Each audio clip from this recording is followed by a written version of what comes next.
Hello and welcome, my connoisseurs of movies, TV shows, and literature. Are you ready to shake things up? For all my subscribers, thank you for your support. For all my viewers who haven't subscribed, welcome back. Please subscribe, it boosts my rating. For all my new viewers, welcome. You are here to feast on my opinions of all things movie, TV, and book. And who am I? You may call me Luke Gallaroo. And we say shake things up because my thoughts on certain things don't always match popular opinion. Do not believe me? Watch my Cars 2 and my Hobbit and the true villain of the Harry Potter series. Earlier videos. But it is another full moon. Well, technically, by the time this drops, the full moon will be tomorrow on the 23rd instead of today, the 22nd, because that's when this drops on YouTube, April 22nd. And as I do every full moon, it's time for another bit of Werewolf Media. And there is a time for everything. Everything in nature comes in cycles, and in the events of this movie, it's no different.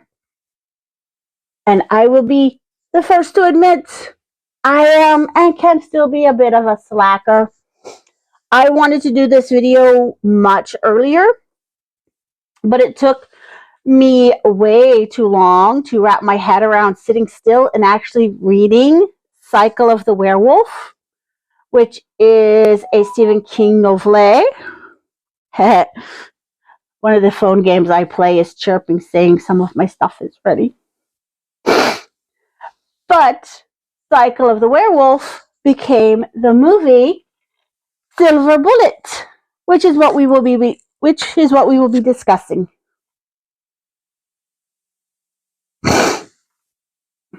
Now, for those of you who have neither seen Silver Bullet nor read Cycle of the Werewolf, know one thing: I haven't finished the book either. So I'm only covering the movie. As always, here's a brief rundown of the plot. Quiet little Taka's Mill is plagued by a series of horrible murders. Horrible, horrible deaths. And the first death was actually considered a railroad accident because the body was found without its head by active railroad tracks. None of the investigating officers noticed the strange, barefoot, beast-like footprints around the scene. They just said the guy got drunk, passed out on the tracks, and was decapitated. Yeah, that makes sense. The next attack is actually foreshadowed.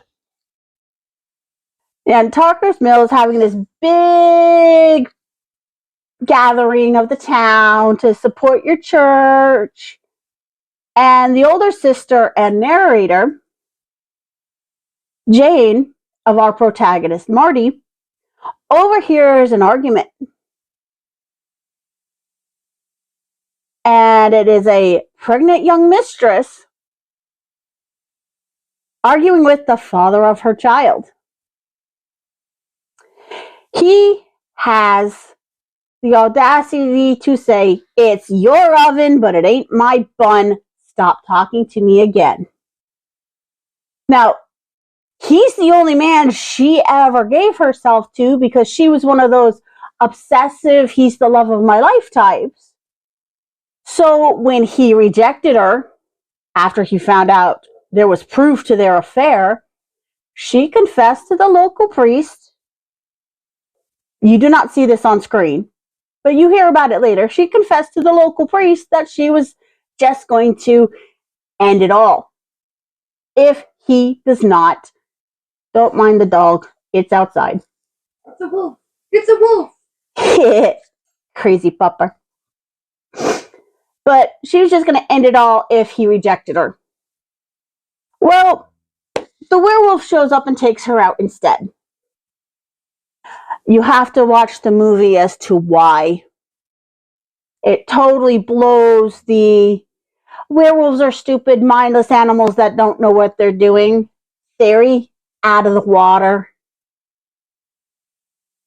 The third murder you see on screen, sort of, is an abusive drunk who gives the impression of not only beating up his wife, but beating and abusing his daughter. And he's murdered in his greenhouse. Local law enforcement puts down a curfew. Nobody out after dark. Finite. We don't care. We don't care who you are unless you're law enforcement, you're not allowed outside of your homes after dark. Fat lot of good it does. The pregnant woman was murdered in her room. In her house. But Marty's best friend, Grady, is a stupid little bully who delights in tormenting Jane, disobeys the curfew, and ends up mauled. The town goes mental and decides to go hunting for the madman, and that's what they're thinking, madman, crazy human, that killed this child. I will explain that more later. Now, Marty is wheelchair bound, and his uncle built him this super slick motorcycle-like wheelchair. It's called the Silver Bullet, hence the name of the movie. Plus, later on, they actually make a silver bullet, which is cool. Well, Uncle Red gives Marty fireworks. Since because of all the murders, the fireworks display was canceled, the carnival was canceled, everything's going crazy. Marty's sad, so Uncle Red says, hey, go out, fire these, don't worry about it. Marty's firing his fireworks, happy as he wants to be. The werewolf shows up. Marty's not as stupid of a kid as Grady. First thing Marty did was he lit the bottle rocket and launched it right at the werewolf, catching the beastie in the eye. That becomes very important later. Jane realizes that Marty's not lying about the whole werewolf tried to kill me and attack me and I shot it in the face. Because she sees the human who only has one eye. And again, I'm not telling you have to watch. But they do the stupidest thing, which puts them even more on the werewolf's radar, and that is send their human counterparts, to quote Uncle Red, gargle with glass and other such less than helpful suggestions, specifically with whom this werewolf happens to be outside of furry form. Well, going back to the town rallies to go after Grady's killer. I find this to be the saddest but funniest part of the whole show. Because you have a bunch of these townies looking for this man, this being, and they're doing it at night in a foggy forest in where they hunt, so they forgot all their own traps. So before the werewolf even shows up, one of the guys steps into his own bear trap. And then the bartender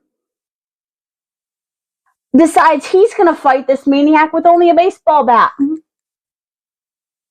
So you watch the bartender smacking the ground with the bat. You see a little bit of scuffling, and then you see the werewolf paw with the bat. It's hilarious if you have a twisted sense of humor.